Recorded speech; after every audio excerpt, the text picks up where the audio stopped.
When I think of the second corporal work of mercy, give drink to the thirsty, I think of Jesus on the cross. And his cry from the cross, I thirst. In that moment, Jesus wasn't just crying out for a drink of water during his horrible death. He was also crying out his desire for our love, our service, our presence, our acceptance of his salvation and his presence in our lives. All of us are thirsty. We all thirst for meaning and truth and purpose and relationship, love, and ultimately salvation. We also live in a world that is physically thirsty. When I did mission work in the Dominican Republic, many of our people had to walk miles to get water that wasn't even that great to drink, but that's all they had.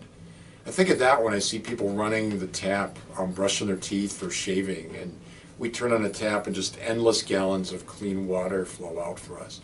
Most of the world does not have that.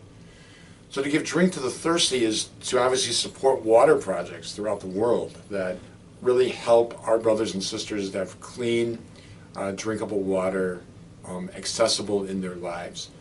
But it also means assuaging those emotional thirsts of those around us. I've never met anyone who doesn't need a little more attention, a little more TLC, who doesn't appreciate a phone call or flowers or a thank you or a word of forgiveness or a word of encouragement. And that really leads us into the second spiritual work of mercy, counsel the doubtful. It doesn't mean that we have to have all the answers, because many times when people present questions about faith, they're not necessarily looking for an intellectual answer. They're looking for assurance. They're looking for somebody that will listen to them, understand them, and encourage them to go on. People ask me theological questions all the time that I don't really have an answer to. You know, why did my 9-year-old son die of cancer? How can it be that God always was and always will be? What will heaven be like? How do we really know that God is really true and that all of this is real? There's no direct answer to that, but faith becomes an assurance that we can share with those who are struggling with doubt. Doubt isn't a bad thing if it leads us to ask the right questions and to seek the answers. To counsel the doubtful is to be with a young person when they lose a basketball tournament, or your son comes home with a bad grade on a test. To counsel the doubtful is to encourage someone in a moment of grief or sorrow. To counsel the doubtful is to share some aspect of our faith with someone who's questioning. To give drink to the thirsty, to counsel those who are in doubt, two sides of the same coin. When we do both of those, we assuage the terrible thirst of Christ from the cross. I thirst. Whenever we serve one of our brothers and sisters, we are bringing water to the crucified Christ. My name's VERLIE SUGGS. I've been here at the Soup Kitchen. We're going on 24 years serving the city of Gary, Indiana, here at 645 Rhode Island, St. Monica and Low. It's a parish ministry that has expanded to garner volunteers from all over Northwest Indiana.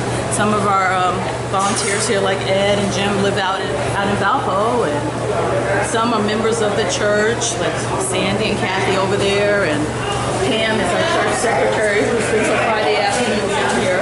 The need continues to be huge here in Gary, Indiana. We provide food, nourishment, and we feed the thirst. Of course, the beverages we serve, you know, Kool-Aid, which is what, you know, punch, which is what they like, but we also have bottles of water available if they prefer water.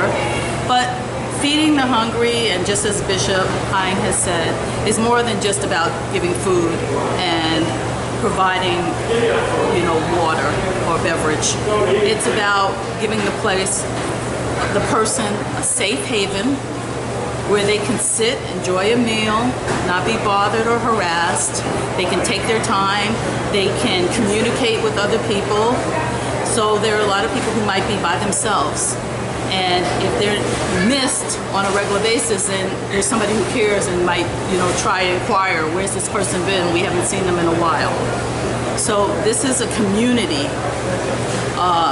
project where we feed the hungry, we give them nourishment, we provide a delicious meal, and we give them our love and care and concern.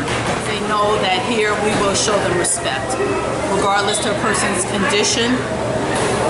everyone gets the same amount of respect. We don't look down on the people. We don't put them down for their circumstances.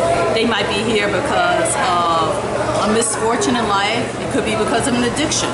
We don't judge anyone who comes down there. Some people are homeless. They're not looked down on or treated like a pariah here at St. Monica Loop. My name is Joseph Cunningham, and we go to the Cathedral of Holy Angels. I'm on Social Security disability, and I support my family off of that Social Security and disability.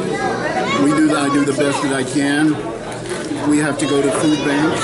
We come here to eat, and I get Meals on Wheels, or Mom's Meals, to help supplement what we need, and we get food stamps in order to make it through the month. But we never reach the end of the month.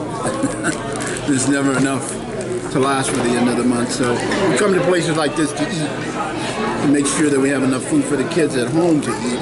This is my wife, Shalon Cunningham. This is my son, William David Cunningham. And this is my lovely daughter, Simone Cunningham. I'm a cantor for the church at Cathedral of Holy Angels, so I sing every Sunday. This is my story. I have less than I ever had, but I'm happier than I ever was, because of God's grace and His goodness has blessed me and my family. And so many families are suffering. I guess it's the tale of the man that had no shoes. He walked down the street and he saw a man that had no shoes. So I'm blessed, because I'm the man with the shoes. We always can use more volunteers. We never turn a volunteer away, no matter how many people we have here volunteering on a daily basis. And like I said, we have people from all over the region that come to volunteer here that are regulars. And they're not all Catholic. They belong to many faiths. So if anyone wants to come volunteer, they can contact the parish office, St. Monica Luke, 883-1861. I thank Andrea at school, because they do an annual Thanksgiving food drive for us. Provide a lot of the canned items that we serve that are on the shelves. So we're so grateful for everyone who donates to St. Monica Loop. Of course, monetary donations, your volunteerism, anything you can do to help feed and provide nourishment for the people here, we really appreciate. No, smile for them.